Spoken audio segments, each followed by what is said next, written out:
Kate Nichol. Declarations of interest, members, any at this stage? If none, chairperson's business, which I don't have any draft minutes. Members at page 7, members content they're a true and accurate reflection of our last meeting. Right. Thank you. Matters arising, any members wish to raise anything at this stage? If not, we'll move straight to item 6, which is the product regulation and metrology bill, briefing from the departmental officials on the forthcoming LCM.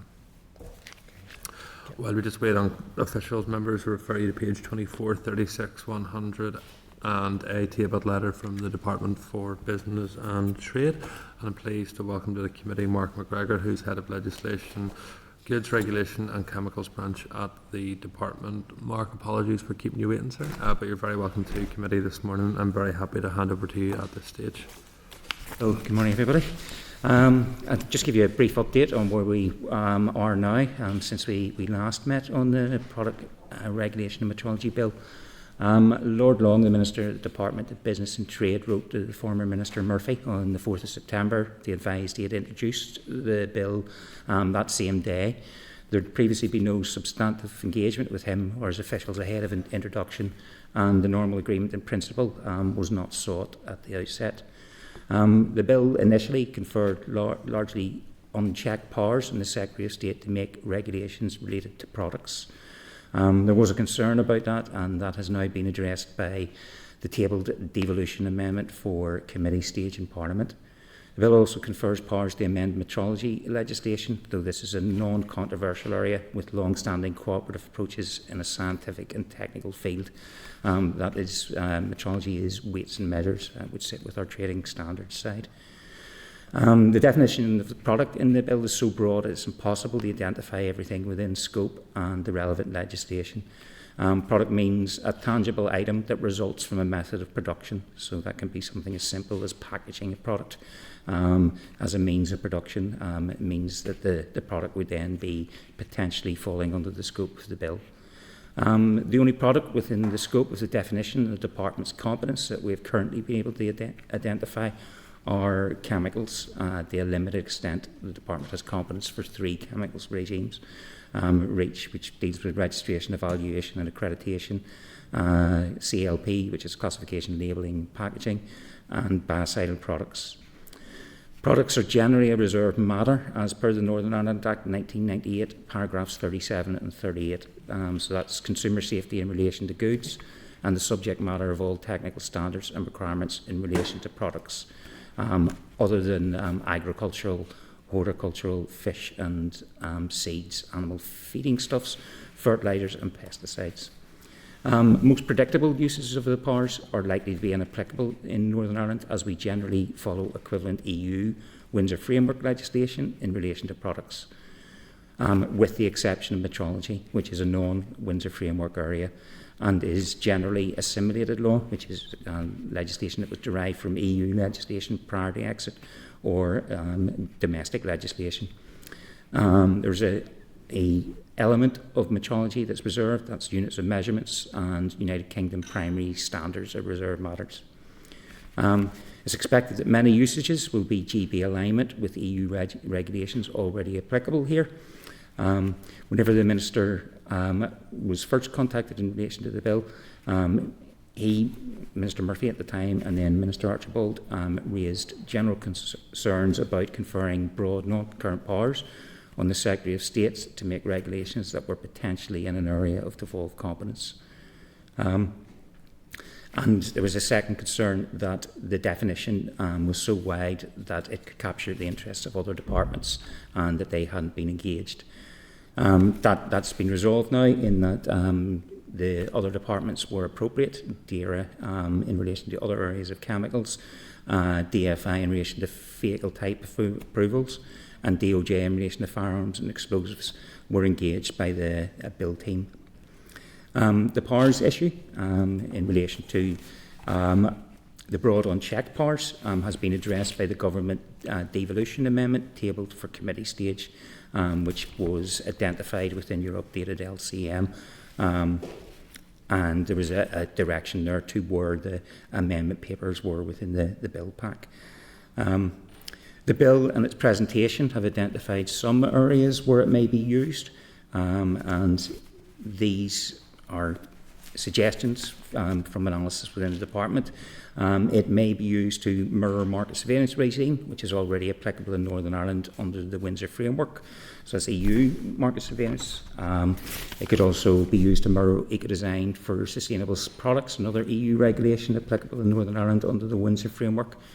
It could be used to mirror the General Product Safety Regulation, which is another EU regulation applicable in Northern Ireland under the Windsor framework. And there are other areas of emerging policy where it could potentially be used, such as AI and lithium-ion batteries. Minister Archibald met with Justin Matters, Parliamentary Under Secretary of State at Department of Business and Trade on the 26th of March to discuss our concerns and the possible resolutions. She also put the bill team in touch with officials from the other departments.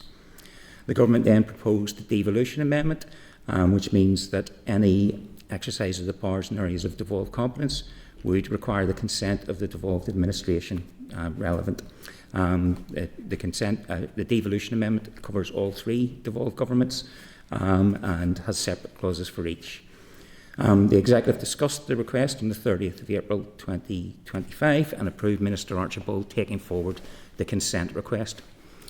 A broad summary of the bill: it would give the Secretary of State the power to make product regulations for the purposes of reducing or mitigating risks presented by products used or marketed in the UK, ensure those products operate effectively, and ensure they give accurate measurement readings. The Product Regulation and Metrology Bill contains measures seeking to update the UK's Product Safety Regulation and Metrology framework. The Government says the bill aims to ensure the UK is better placed to address modern-day safety issues, respond to opportunities that deliver economic growth, and to deliver a level playing field for businesses operating online or on the high street. It's a relatively small bill, consisting of 15 clauses and one schedule of exclusions, and makes provision about the marketing use of products in the UK and about units of measurement and the quantities in which goods are regulated in the UK. It's an enabling bill, so there isn't legislative change within the bill itself. It confers powers to government ministers to develop the details of legislation at a later date. If enacted, the bill will provide new delegated powers to ministers to set and update product safety and metrology rules, as well as enable the UK to choose whether to recognise EU product requirements and potentially mirror them. So that's a brief update on where we are today. If you have any questions. Mark, thank you very much for that, and listen, that's useful. I think everyone will want to see product safety taking place across the United Kingdom. So this affords the UK government the ability to legislate on a UK-wide basis to ensure that divergence as a result of the Windsor framework doesn't continue on this issue, and that Northern Ireland stays within the UK internal market by legislation taken by UK ministers that would bring GB into line with Northern Ireland. Is that right? Yes, that's one of the things it has the potential to do. There are other areas that they can make new legislation, and metrology is slightly separate from that because it isn't a Windsor framework area. Okay. Thanks for me. Jonathan. Thanks, Mark. Seeing you in a different format rather than the Windsor Framework Committee. Talk to me about the devolved amendment, essentially, and does that require just the approval of minister, or does that or the relevant minister, or does that require the approval of the Assembly? It will depend on the nature of the legislation being taken forward. If it was potentially legislation that would normally be required for the Assembly, we would require to take forward primary legislation to do that ourselves. In that case, there would be a consent requirement because it would be seeking to agree UK primary legislation. There isn't a general legislative or set process for secondary legislation, so if there was more minor or technical or consequential updates, they may just be referred to the minister who would normally advise their departmental committee of that secondary request. Anything larger or bigger that would require primary legislation, that will require consent, so it would go to the Executive and to the Assembly. And as you know, one of the major issues facing the Windsor Framework Committee is that as regulations that come via Europe and are imposed upon Northern Ireland, it is creating a great differential between it and friction between GB. So what is your understanding of the speed in which this bill will enable ministers to ensure that there's no differential or divergence with GB? That isn't an issue we've discussed with the bill team. They're very much focused on getting the powers in place. They haven't started to develop a programme of legislation that flows out of the bill, or how quickly we're going to start to see stuff develop as of that. I've had no indication at all of a programme for secondary legislation or implementing legislation that flows out of it as of yet. Does anybody else have any questions on this one? No? Okay, thank you very much indeed, Mark, for that. Really, really appreciate your time, and apologies again for keeping you waiting. Thank you, everybody. Okay, colleagues, so this LCM has been approved by the executive on the 30th of April. I assume members are generally content with the LCM. Yep. Agreed. So, Chairperson, I'll bring a report to the committee next week, basically saying just that, and then there will be a debate in the not too distant future, I would have thought. So, there we go. Okay. Okay, members agreed? Yep. Okay, move then to item 7, members, which is a briefing from the Assembly Research Team on employment rights on these islands, and I'm pleased to welcome back Michael Scholes. Michael, you're very welcome. Thank you very much indeed. I'm happy to hand over to you, sir, when you are ready.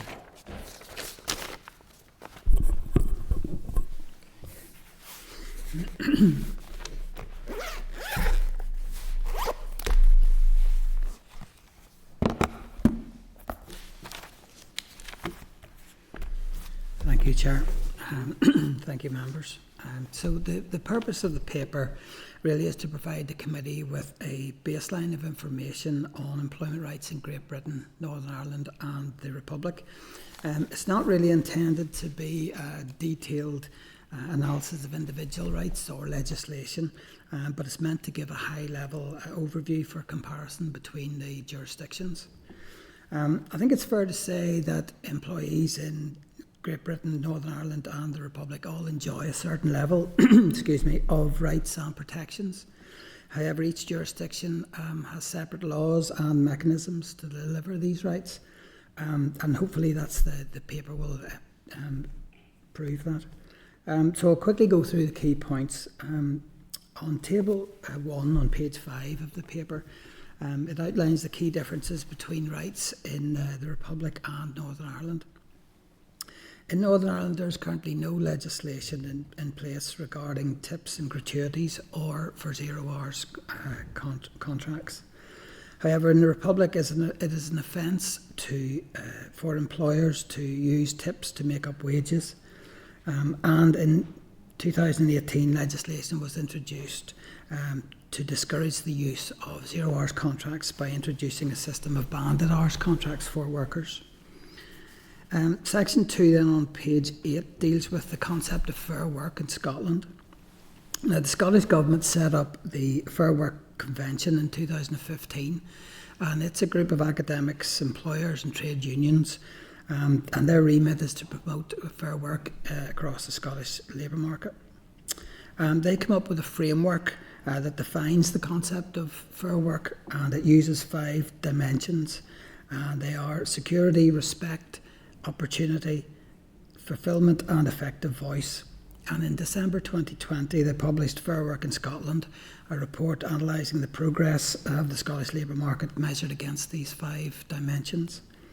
And the report stated that Scotland had more work to do in order to become recognised as a fair work nation.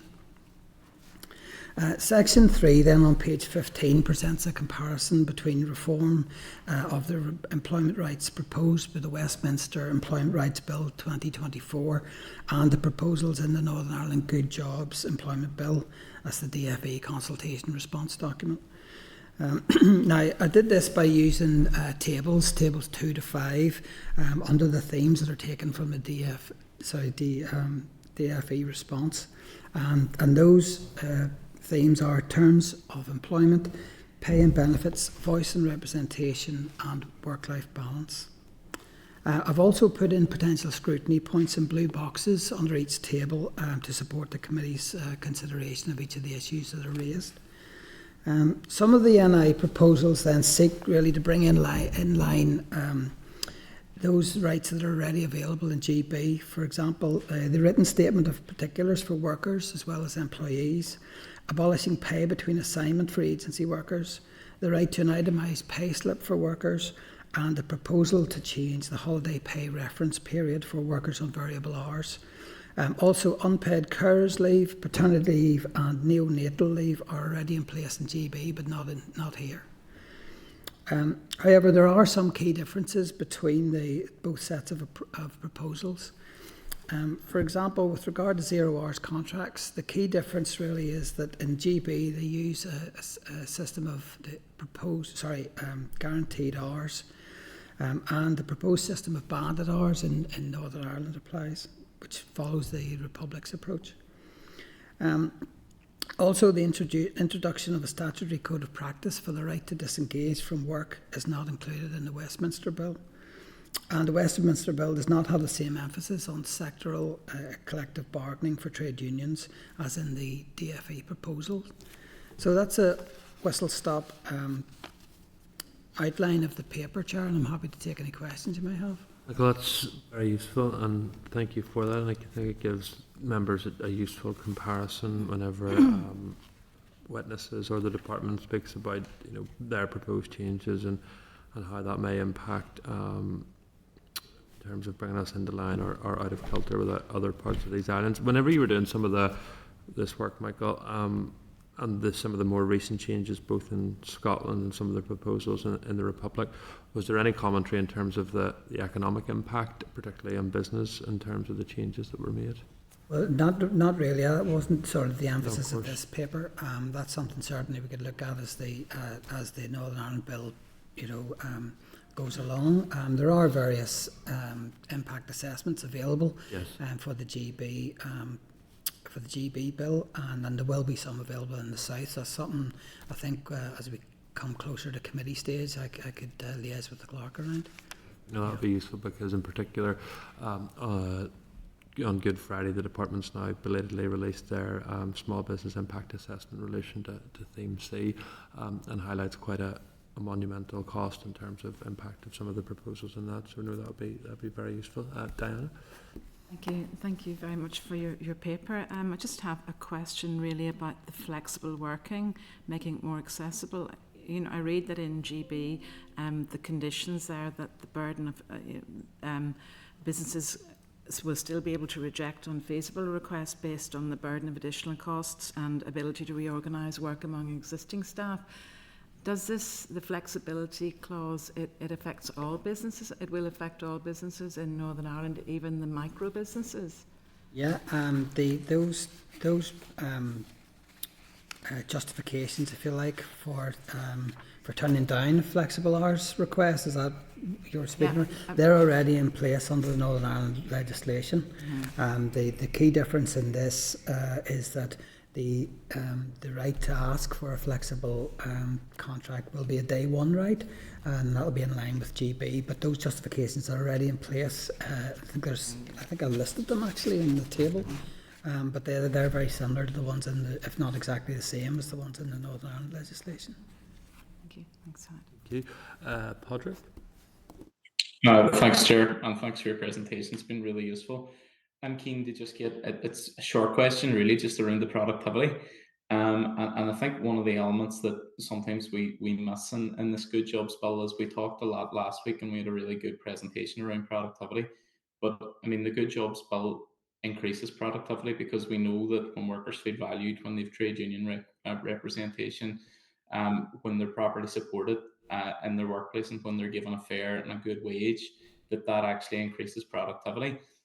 So has there been any evidence from other jurisdictions which you've looked at around the benefits of that? I mean, obviously, at this stage, I would imagine that a lot of that evidence maybe hasn't been come to fruition yet, but obviously it's going to be on train. Has there been any looking at that in any other jurisdictions that you've seen of, or any other work that as committee we can do? Because I know that across the committee we're really interested in looking at productivity, and I think that this would be a useful measure and a useful angle to look at it on.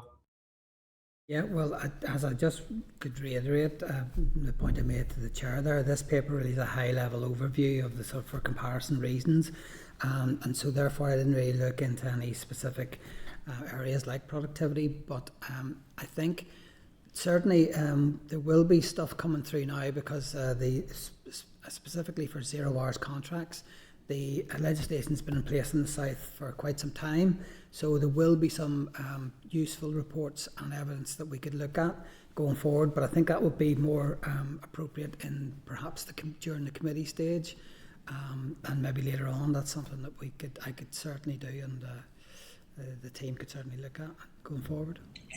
Thank you, and I think it would just be really useful data to have, just as a comparator, and it would allow us to actually map out exactly what the benefits are, and also allow us potentially to say this has worked well, this hasn't, and how can we improve upon it. So I think it's a process that we can constantly improve upon and look at what we can do better. So I think that would be really interesting data. Thanks for that. Thank you, Patrick. Sinead? Thank you, Chair, and thank you, Michael, for your paper. It's really helpful to have all those comparisons. Just an area of scrutiny that you have suggested involves the research on banded hours. Do you think there's a need for the department to ask the department whether it has considered any evidence that may exist on the efficacy of the different approaches taken in GB compared to Northern Ireland?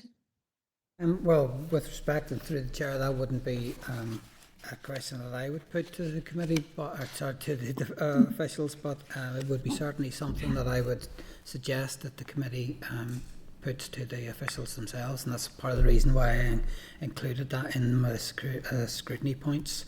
That was the whole sort of thinking behind those scrutiny points. And I suppose the same applies when we look at the information that you've given us on the Fair Work Nation, as is in the case of Scotland as well, just what consideration the department has given to that piece as well. So no, thank you very much for the paper. I realise that there's some things in the paper that really has to go back to the department for us to ask them. Thank you, Sinead. And Gary? Thanks, Chair, and mine's actually isn't a question. It was just to, I suppose, commend the paper. I actually think it is the most useful in terms of comparison, giving us a clear picture as to potentially what the Good Jobs Bill will mean in terms of the differentiation between the jurisdictions, but also in terms of further questions for us to ask and to delve into as well. So it was just a thank you, and obviously we will see as to how far the bill goes and what the outcome will be. So thanks, Chair. Thank you very much indeed, Gary. Michael, thank you so much for that, and there's a really useful basis for members whenever discussions are taking place in relation to what the proposals would mean in terms of other legislative provision in other parts of these islands, and no doubt we'll probably draw upon your expertise if and when the committee begins the committee stage of this bill to make some of those comparisons. So thank you very much for your time indeed, it's greatly appreciated. Peter. So, Chair, as committee can contend, I'll just commission raise that whenever we get a bit nearer the committee stage to produce a paper looking at the economic impact of the proposals, the productivity impact, and the piece around the 0 hours and the benefits or otherwise of the approaches taken in other jurisdictions. Happy? Yep. Okay, agreed. We'll then move to item. Sorry, yes, can I also ask members to also note at tabled items, page 10, is the UU EPC report on carers' leave. So this is something that the Minister had commissioned, and I don't know if paid carers' leave is going to be in the bill or no, but it tells you a bit about what that might cost and the different options. So there's a bit in there if members are content to note that at this time. Yep. Yeah. That's right. Then move to correspondence, members, which begin at page 181 of the meeting pack. So the first is a copy of the Minister's written statement in relation to further education lecturers' pay dispute. Are members content to note at this stage pending a briefing on the outcome of the budget? Okay. Item 3, members, is a correspondence from the department in relation to the pause of the Energy Efficiency Capital Grant Scheme. So this was the one that was being taken forward and administered by Invest Northern Ireland in relation to capital support for businesses. In my personal capacity, I've received quite a bit of correspondence in relation to disappointment at, one, how the scheme ran to date, but two, the pausing of the scheme and people who had been in the scheme not receiving timely updates. So I would be keen, if members are, to have a briefing from officials as to why the decision to pause was taken, and is there a move to reinstate that? But I'm obviously a member's hand on this one. Yes. Yeah. Okay.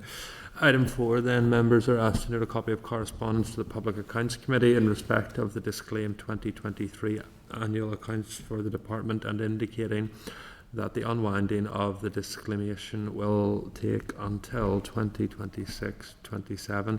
This means the department's accounts will be disclaimed for 2024 to 2025, 2000 from 25 to 26, and indeed possibly 26-27. The audit process for 24-25 will not meet the statutory deadline, and the department accounts will not be available for scrutiny in September as would ordinarily be expected. Patrick wants to come in there. Pardon? Yeah, Patrick? Chair, just to declare an interest there as a member of the Public Accounts Committee. Peter, have you had any correspondence or discussions with the clerk of the PAC as to whether they're intending to give up primacy on this issue, or they're still looking at it? Well, the correspondence is from the Permanent Secretary to the Chair, well, it was the Deputy Chair of the Public Accounts Committee, so no, I thought they would, but no. But at the same time, I note the last time the Minister came that members asked anyway, and the questions were asked and questions were answered, so they may take what they will from that. Members content to note then at this stage? Okay. Item 5, members are asked to note a copy of Tourism NI's annual report. Members content? Yep. Members are asked to then note a copy of Tourism NI's accounts. Members content? Yep. Item 7 then, members are asked to note the department response in respect of AI research. Our committee content to note pending the Chief Scientific and Technology Officer's briefing on June. It won't be June. Okay. She's actually cancelled on us unexpectedly. See on this, on the AI piece that the new members were interested in, the AI collaboration hub are producing, as the Chair just told you, they're producing a baseline study which is supposed to be available in August. So what I'm thinking is that maybe we try and combine that with a briefing from the Chief Scientific and Technology Advisor, maybe in September.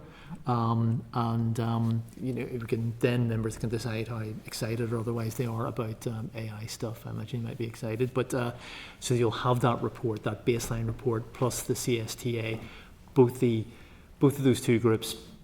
I was at a seminar before Easter. They're both actually quite a good turn. They're quite interesting and will make the thing come alive. And so if members are content to approach it that way. Content? Okay. Item 8, members are asked to consider the DFE response in respect of the department's role in relation to any violence against women and girls. Is the committee content to forward to the Executive Office?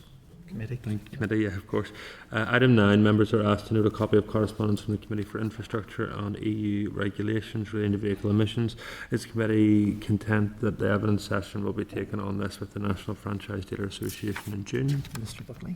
Jonathan. Yeah, thank you. I know I'm very happy that we're taking that forward. And reading the correspondence from the Committee for Infrastructure, it's obvious to any onlooker that there is a significant overlap given, you know, their responsibilities and day-to-day dealings with vehicles.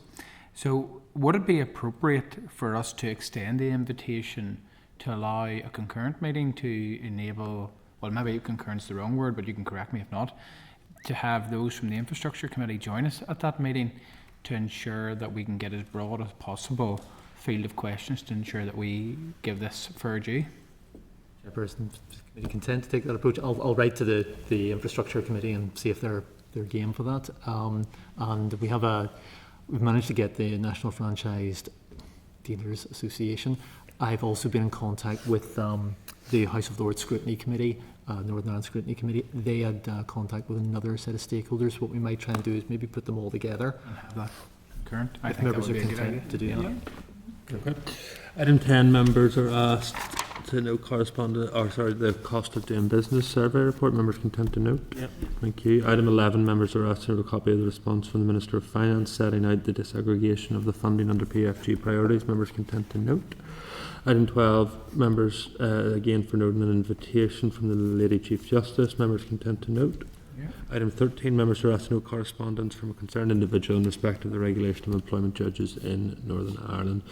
Is the committee has no expertise in this matter and is not part of a much later set of correspondence excluding multiple allegations, is the committee content to once again note these correspondence? Thank you. Item 14, members are asked to consider the main estimates memorandum for 25-26 to inform members' contribution on the budget debate next Tuesday, Monday. So members, that's in tabled items at page 32. There'll be a budget debate, as the Chair's just said, on the Monday the 19th. And what the department has obligingly done is they've sent us the estimates memorandum. So if you're in other committees, you may wish to ask whether those departments have actually managed to produce estimates memorandum. I think it's fair play to Conwy Department. They've actually done it. Okay. Others The committee content to note then, yep.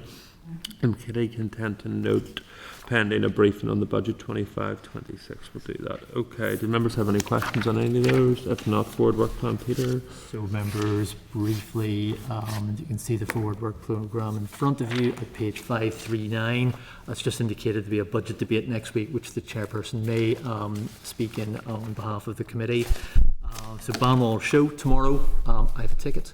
So I have for the member, like I said, 12:15, young farmers Q&A session, which has been set up very obligingly by the Agriculture Committee.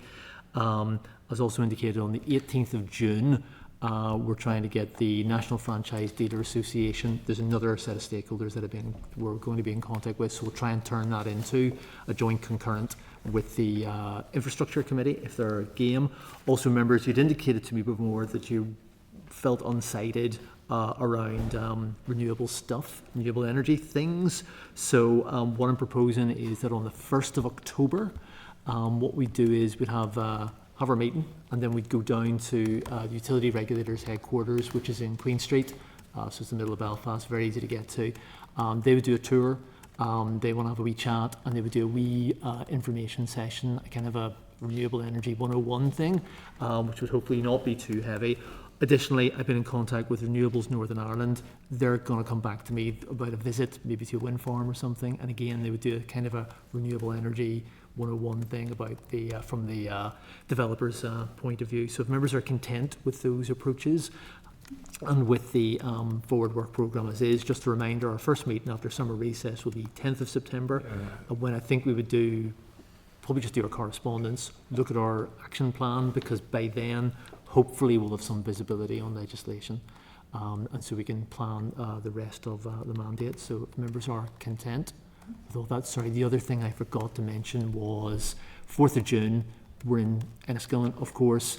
The college have come back to us, terrific, but NSERC are not available. Their chief executive isn't available that day, so maybe we'll just curtail our tour. We'll hear from Balcas on the tourism piece as well, obviously, and then do a tour of that building, Southwest Regional College, and then go to Balcas, which is not that far away, and that will probably do us, and we'll take an NSERC on another occasion, if members are content.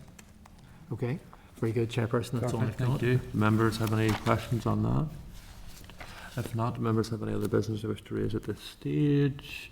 If not, are members content that the committee will adjourn and that we will recommence with our concurrent meeting at 10:30 with the Department of Committee for Education? Members content? Committee now adjourned. The committee will now adjourn. Senate Chamber. Sound.